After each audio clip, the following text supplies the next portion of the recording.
How you doing, YouTube? Matt, Massive Beer Reviews, back with a little bit of a Homebrew Wednesday. Yeah, because technically homebrew. This actually comes courtesy of Neil from, yeah, look at that, Gilded Skull. That's why I'm calling it kind of homebrew. When someone sends you glassware along with the homebrew, it's kind of serious. Neil is trying to start a brewery. He's doing a Kickstarter, and he saw me do a couple beers from friends of his from Time and Materials Brewing. He said, hey man, I'd love to send you some stuff off. I said, that's pretty awesome, dude. So there we go. We're going to dive into the sucker. This is a right up my alley, a 3% and change Petite mixed culture Saison.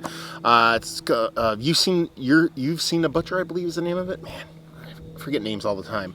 But it's, like I said, it's 3.5%. It's mixed culture, so it's some cultivated yeast from his, and I believe probably just a couple other different kinds of yeast, maybe something with carbonation and whatnot to kind of give it a little bit of fizz. And there's a whole bunch of base malt stuff in here, but there's also a little bit of kind of corn addition to it, which is not necessarily a bad thing. A lot of people look at corn as a bad ingredient when it comes to beer. Sure, when you're talking about kind of macro lagers and stuff like that, that can be the case, but it's a traditional, you know, source of a lot of liquors, whether it be vodka, all kinds of spirits, and it's been used in beer for a very long time. So you're talking about 3% beer, right up my alley. Let's dive into this sucker. Yeah, never met Nick, just kind of met him off that cap and cork, mind you. That's kind of, you don't see that often in homebrew. Met him off the internet. Like I said, he sent this off. His story is kind of unique. You know, he's fighting a little bit of a battle with some disease and whatnot, and decided to kind of start his own brewery. Hence, this run at Gilded Skull. And yeah, if you want to read all about it, I'll put the links down below. I'm sure if you just type Gilded Skull into the old Googs, you'll find what you need. But we'll see what the sucker has to offer. Not a big pop on here, so don't think we're going to be dealing with a lot of carbonation. But you're talking about a 3%, you know, a Saison. So you're not going to sit here and expect a whole heaping amount of carbonation. But that looks pretty damn pretty, to be perfectly honest with you. Not a big hiss, but what it did was produce a very nice, soft, hazy looking beer. I mean, if you didn't know what this is, it can be confused with a lot of different things. Saison, wheat beer, new school hazy, pale ale, all those kind of things. That head, nice white, dissipating, not super quick, but it's not going to stick around forever. Pretty tight compact bubble seams, a couple stragglers, but man, she does look unfiltered and very, very pretty. So let's see. I'm spilling everything everywhere. That's what I do now. I don't have this kind of like outdoor kind of setup on lock. It's something about it. Like on my table inside, I can like spin stuff around, and I don't spill stuff out here. I look a little bit messy, but I don't care. Let's get a nose. Yeah, I mean, she smells like a really well done grisette. That's kind of where it's coming off for me. You're talking about grisettes.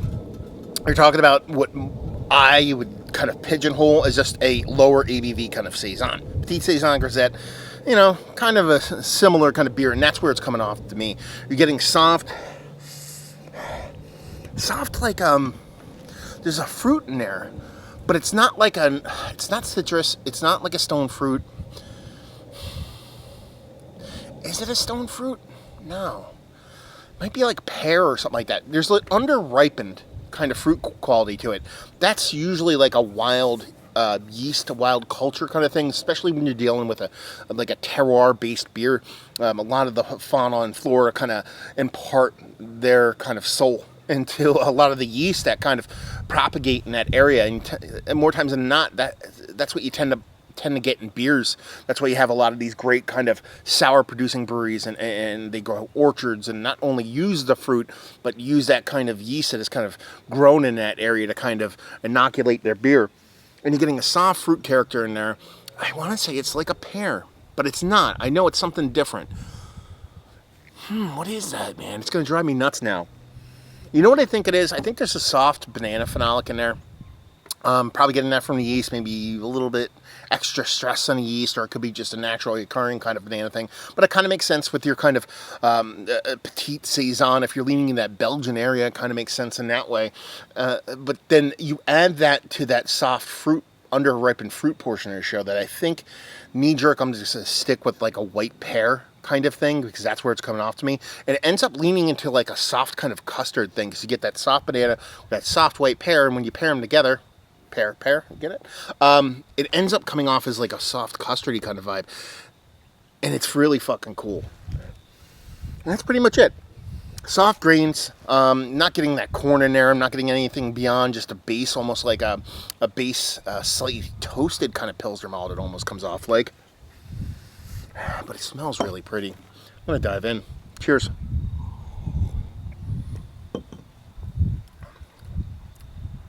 Oh, that's nice. That's a really nice mouthfeel. There's a decent soft bittering to it.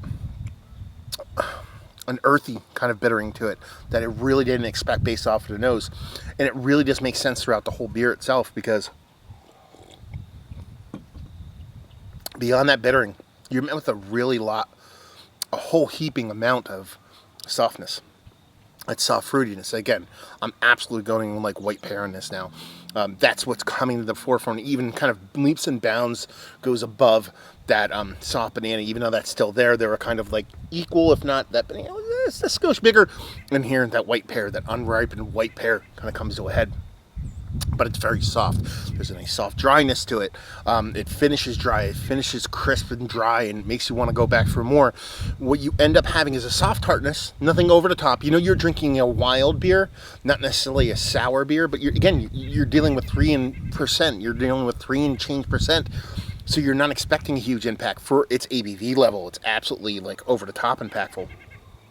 And that bitterness with that combination of the sweet malts, that's nothing too big, but it's definitely there. In combination with the way that kind of white pear kind of comes off, in combination with the way that the mouthfeel comes off soft and dry and whatnot. I think you need a little bit of that bittering just to kind of add just a soft touch of balance to everything in there, and it really kind of works. I would really like to try this, to be perfectly honest with you. And you know, some people might view this as blasphemy. I would like to take a bottle of this and sit it outside on a nice sunny day and let it kind of get light struck, the fuck, and see what it changes into, because I think it would be a really pretty beer when it's light struck. Green bottle kind of makes sense. A lot of those, coveted kind of sour lambic kind of beers are really kind of, some are made to even be light struck, and hence the green bottle. I think much the same would be here. It might get a little bit too striking, a little bit too skunky to kind of bounce off those soft notes. But I think it would be a cool experiment too. Can't really do it today. It's not much light going on. But man, this is a really tasty beer. I don't do the whole, is this one of the better homebrews I've had as of late? I don't think that's fair. But I mean, in the grand scheme of things, to kind of not do that, but skirt the edge of it. As far as just, wild, spontaneous homebrew, this is really good stuff.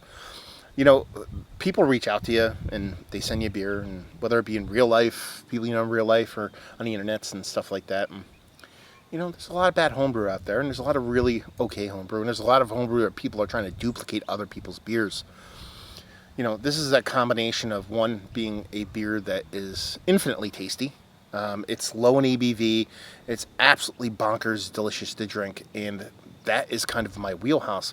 But you throw in a combination of of it being well made and having a story behind it, and someone trying to make these kind of beers from the get, which is very few and far between. You see a lot more nowadays, but I dig it quite a bit. Yeah, it's pretty good stuff. Thanks, man. I really appreciate you sending this off. It's probably, like I said, one of the better examples of these styles that I've had in homebrew in general. And like I said, I don't like to do that, but I think it's worth noting. And I got 2 more to dive into. There's a 3% kind of wheat base that he said might be carb issued. We'll get into that one. There's a big imperial stout. It'll be fun to dive into that, see the kind of juxtaposition between making these kind of soft, kind of drinkable, low ABV beers. Again, you don't see people do that in the homebrew world all that much either, and then see that big barrel aged stout. It's gonna be a fun one to do. So hopefully you guys enjoyed this little homebrew jam. I know I did. If you did anywhere in between, down there if you want to talk about it.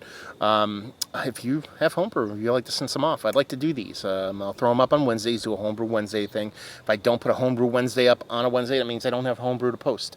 More often than not, I typically post lots of homebrew. Like if someone sends me like 2 or 3 bottles, I'll post them all on the same day. Maybe I'll spread them out a little bit if the whole homebrew thing kind of takes off. Then I'll kind of go back to that. But that way I got Wednesday content for you homebrew heads. And hopefully you guys are enjoying some good homebrew right now. And yeah, hopefully see you next time. Cheers.